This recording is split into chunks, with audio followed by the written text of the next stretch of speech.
Abaşanyň 5 senatory tutsawlukdaky dissident Gulgeldi Ananyasowyň boşadylmagyna çagyrýar. 22-nji maýda Birleşen Ştatlaryň 5 senatory Türkmenistanyň prezidenti Gurbanuly Berdimuhammedowyň adyna hat ýazyp, tutsawlukdaky dissident Gulgeldi Ananyasowyň boşadylmagyna çagyrdy. Senatdaky Demokrat partiýanyň wekillerinden bolan senatorlar Richard Durbin, Sherrod Brown, Ben Cardin, Patrick Leahy we Robert Menendez'in 22-nji maýda Türkmen prezidentine ýazan hatlaryny Ananyasowyň tutsawlukdan boşadylmagyna çagyrylýar. Biz 2008-nji ýyldan bäri şüpheli aýplamalar esasyna tutsawlukda saklanýan hemde şu ýyl tutsawluk möhletini tamamlamaly Gulgeldi Ananyasowyň uzagy çeken işi boýunça alada bildirýäris. Hususan oňa çykarylan hökümüň ýene-de 5 ýyl edenetlikli uzaldylan bolmak ähtimallygy barada çykan habarlar bizi injiliksizlendirýär. Biz onuň ozal garaşylyşy ýaly şu ýyl boşadylmagyny tutan ýerlilik bilen çagyrýar diýip Amerikaly senatorlaryň Türkmen prezidentine ýollan hatyny aýdylýar.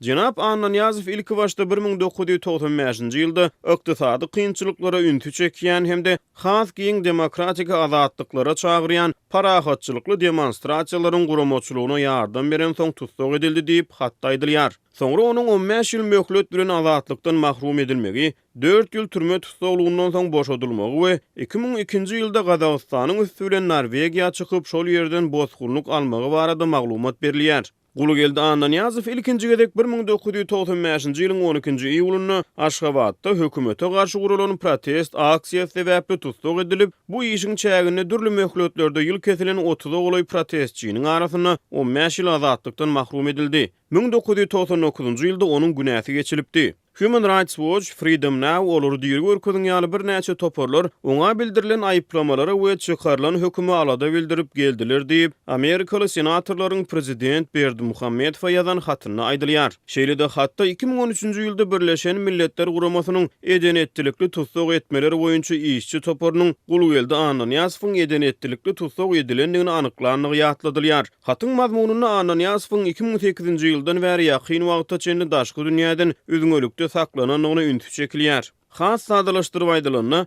Jenap Ananyasow köp ejir çekdi we onuň desine boşadylmagyna ruhsat berilmegi hemde onuň Norwegiýada ýaşaýan aýalynyň we oglunyň ýanyna goşulmak mümkinçiligi ören makul ýagşylygyň alamaty bolar diýip Birleşen Ştatlaryň 5 senatorynyň Türkmen prezidentine iýberen hatyny aýdylýar. Ýatlasak 13-nji maýda Human Rights Watch guramasy beýanat ýaýradyp Türkmenistanyň türmelerini eýäm ömrüniň 15 ýylyny geçiren dissident Gulgeldi Ananyasowyň çekýän jebir töteminiň soňuna çykmak üçin herekete geçmäge çagyrypdy. Ondan ozal 10-njy maýda olary diýer görkezin kampaniýasy Gulgeldi Ananyasowyň 2019-njy ýylyň 1-nji ýarymynda Hazaryň kenaryndaky Garabogoz, Ozalky Bektaş şäherine sürgün edilendigini habar beripdi. Kampaniýa Gulgeldi Ananyasowa garşy çykarylan hökümi beýkanuny wagtlandyrdy. 2002-nji ýylda onuň adynyň üstünlikli çykyş eden Birleşen Milletler Guramasy, Ýewropa Birleşigi we hökümetler herekete geçip Ananyasowyň azadlygy goýup berilmegi, Norwegiýa dolanmagyna ruhsat berilmegi we aýylgynç hemde adalatsyz jebir töteminiň soňuna çykylmak üçin Türkmen hökümetine çagyryş etmelidir diýip Human Rights Watch 13-nji maýda çap eden beýanatyny aýdypdy.